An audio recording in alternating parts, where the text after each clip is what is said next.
I'm game. Mike, you game? Absolutely. All right, there you go. Let's put it together, guys. Perfect. Mike's game at anything as long as there's Twizzlers and Coca-Cola involved. 'Cause we're Exactly. addicted. We're both addicted to Twizzlers, Sugar. the licorice. And we both, unfortunately, we just love our Coca-Cola. It's just, I'm addicted to that, and it's so bad. Well, for being a band, if that's what you're addicted to, you guys are on the real good path. Yeah, for sure. Yeah, we're not into the other stuff, but yeah, for sure. Well, Gary, I think you got a pretty good show on your hands. Well, we try, right? We're very humble. We try to do the right thing, and we try to make the right decisions, but it's not always up to us. So you you have to go with the flow sometimes. Yes. And I don't know who I was speaking to, but I was speaking to someone recently, and we had the conversation about the flexibility of artists. Like you just said, going with the flow, because you can get to wherever you're performing, and all of a sudden, either your stage is half the size, or they don't have an extra mic, or just something random where you're like, come on now, this is like simple stuff you should have, but it happens. And you just got to be flexible, and you just can't be a jerk about it. No, but it's the most frustrating thing in the world, right? Because in order for you, just like you guys, when you're putting on a show, when you expect a certain thing, be it in a contract or just word of mouth, to do your best, to do your absolute best for what you rehearsed with, you're expecting what you're expecting. And when things go in disarray, it's either because someone let you down, or someone wasn't honest with you, someone didn't have integrity with you, because you're trying to do a job and to do something for people perhaps that are paying to see you. And when you get there, and if things are amiss, it's a little bit disappointing, right? It is disappointing, but it's always, I tell my dancers, because we've had times where we've traveled out of state and all of a sudden it's half the size, or our favorite one is that the floor isn't the style floor that we had expected it to be. Yeah. And I'm like, all right, guys, yep, let's all curse and yell at the world for like good 2 minutes, and we let it all out. And I'm like, all right, cool, we're professionals. Here we go. This is how we're going to do this. And, that's an amazing attitude. But you know what it comes down to? And I have to just kind of be on the fence about that. It all comes down to one thing in life for everything. It's communication. Mm-hmm. And the problem we have is a lot of people don't communicate properly. And that's my biggest pet peeve. So, for instance, you had a beautiful example by saying if you show up to do a show and, they're telling you the stage is 40 feet, wide by 15 feet deep, 3 feet off the ground, this and that. And then you get there and it's a piece of plywood, you have the right to be really, really, really, really ticked off. Yes, the show must go on, but someone deceived you, and someone was not honest with you, and someone was not integral with you. And to me, that's the problem with the entertainment business. It would be so much better if everyone was just honest and said what is going on, told the truth. And, if they wanted to bring you guys in and they said, well, look, our stage is really not that big, and here's what it is. So you make the decision if you want to play it or not, right? But people don't do that, and it's very disappointing. Yeah, that's a very good point, Gary. Mm-hmm. Especially for a band, because when you guys dance, I'm assuming, not only the choreography, you need the room, of course, and you need sound. And a lot of times there are stage props for you when you do your choreography and stuff. That's fine. And that takes logistics, that takes planning. But when you're a band as well, that really takes planning, because of PA, on stage, equipment, amplifiers, cabling, monitors, microphones, as you say, lighting, all that. So when you get to one of those venues and everything's in writing that they're going to do this, they're going to do that, they're going to do this, and then half the stuff isn't there, that plays a little bit of a mindset with you where you don't really go out there and do the best show you could have done. And even though the show must go on being professional, you don't give the audience what they paid for. And that's a bummer. I will give you on that, yes. Because it's still festering. And even though you're like, all right, this is what it is, there is that moment where you're like, no, this isn't my 100%. This isn't my 1,000. Of course. And by the way, there's no reason for that because, again, if you're booking yourself, to do, this great dance routine and number and bringing a troupe and everything on stage, and then you're communicating properly with the venue or the agent or the person that wants to bring you in, and they're telling you the truth, you can make those decisions way ahead of time, saying to your folks, like, hey, guys, we're not going to be able to do this because they don't have this wall up properly, and we can't do this. So let's work around that and this and that. Ahead of time. Mm-hmm. And so you can still put your best out there knowing that a particular venue is not going to be able to accommodate certain things. But when you get there and they promise you the world and you get there and you go, oh my goodness, this is the stage. I need at least 30 feet. This is only 9.5. How are we going to do this? We're going to kick each other in the head. It's not right, man. It's not right. Not right. But I know we've been there. Oh no, you talk fine. Picture in person. It's not right. Oh, we've been there. Yeah, and like if I was managing you, and I was booking you guys to do stuff, and you told me, you sat down and you said, Gary, listen to me. This is what I need minimum, and this is what I would like to have. And I'm contacting venues and agents and promoters, and I'd say, look, this is what we need. This is what we request. If you can handle this, we would love to come in and do a show. If you can't, let me look at alternatives and see if we can possibly do it. But when they don't tell you the truth, it's terrible. Mm-hmm. You feel misled. Yeah, for sure.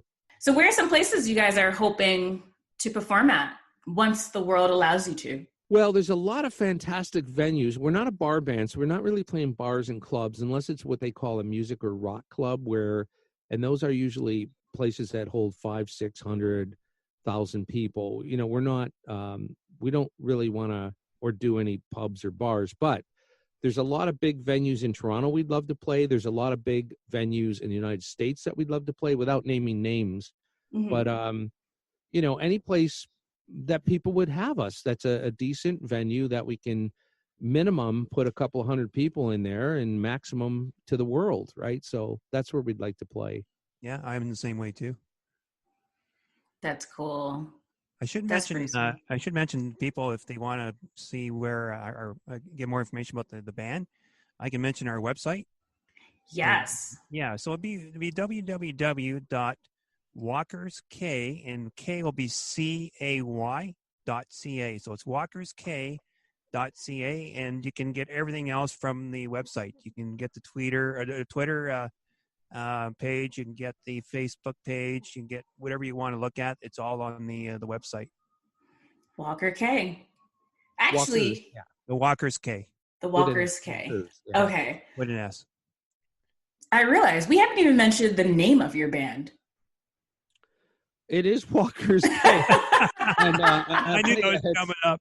That's funny. We're the Joe Schmo Review. Hey, Gary, why don't you tell us how you figured out the name for the band? Walkerscay, actually, as I said earlier, I'm a pilot. And back in 1997, a bunch of friends and I flew a bunch of us to the Bahamas, which is a beautiful place of the world. And the northernmost out island is called Walkerscay. And it's spelled Walkers. And as Mike said, K, which they pronounce key, but it's spelled Kcay. I said, wow, what an inspiration. I was there. I was writing music. I said, if I ever come up with another band, I think that would be a great name for a band, Walkerscay, because it gave me a lot of inspiration. So that's basically how we came up with the name. Oh, it's a destination. I've never been to the Bahamas. I need to get out more, apparently. Yes, we need to get you on a world tour. Oh, yeah. I like where your mind's going. Yes, that'd be awesome. Sure. And by the way, do you have an actual dance troupe, that a name, or do you just put different people together for different projects? How do you work that? It's a little bit of both. So I do have a dance company called Rock Essence. And so for this past 2.5 years, I would predominantly work with the same 3 to 4 ladies. One of them I actually taught. She at the first school that I came out here and taught, and the others I've met throughout the dance community in Denver. And for about, I want to say about 2.5 years, we were doing a show that kind of toured around like Colorado, New Mexico. That was an impersonator show. And they danced that one with me and for me. And then throughout, depending on what the gig is, I'll add on a few more dancers that are part of, like my go-to. But I have my two, which are Morgan and Rachel. They are my like immediate go-tos. Like if someone needs a dancer, they're like the first two I'm calling. Three of them, Morgan, Rachel, and Tiffany. Those are the first three I'm calling if someone's like, hey, Rockshana, I need a set of dancers. Oop, I got them. What's the date? What's the time? They'll move around their calendar. And so those three usually do a lot of work with me. And then like we did a fashion show recently and I needed to add on a couple of different bodies, but it's an ongoing. So it's a both. I'm really hoping to. So last September, we did a show that I've had been working towards, and that one was the company show. Yeah. And everything was in heels. That was just, I put on that show, the company put on that show, and everything we did was in heels. Wow. Jazz dance, modern dance. We had a jazz number, a hip hop number, a ballet number, contemporary. And it goes to show that, you can wear your heels and be happy and have fun and not portray of the image of a woman has heels on, she's trying to be sexy. And well, it is sexy, right? So yes, but then the other part of, just doing what you would like. So what's next for you guys? Well, I think we're waiting, of course. We want everyone to stay healthy. That's the main thing. And we're waiting for things to open up. And then we're still going to be cautious because the unfortunate thing about this is, with COVID-19, people are still, right to this day, becoming infected and dying. And it's a very, very, very sad thing. And we want to get out. We want to play. Mike and I have not even been in any live rehearsals or anything for a couple of months. I haven't really sang in a couple of months. So, we need to get our chops back up. But, we want to get out and perform. But it's going to be a long haul because of what's going on in the world right now. So, that's our next hope and dream, is to get out there, but to do it in an environment that everyone is safe. Right, of course. Yeah, I know how that feels, where you just want to go out and do your thing, but you're just like, yeah. How many people we want to open for Rock Essence at Red Rocks. So, Perfect. That'll be perfect. We're looking forward to that gig. I'll call you guys down. Yeah. Have you ever been to Red Rocks? I have. I've been to Red Rocks. I saw one concert in Red Rocks about 3 years ago.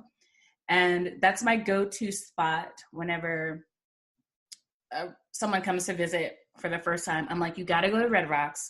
That's where we're going first. So you can sit, feel, and hear it. And, I went to a light show also at Red Rocks. And it was awesome. Yeah. Seeing the lights bounce off of the rocks. Oh, yeah. It's great. Right. It's a great stage. Well, that's one of my, they always talk about these bucket lists and stuff, right?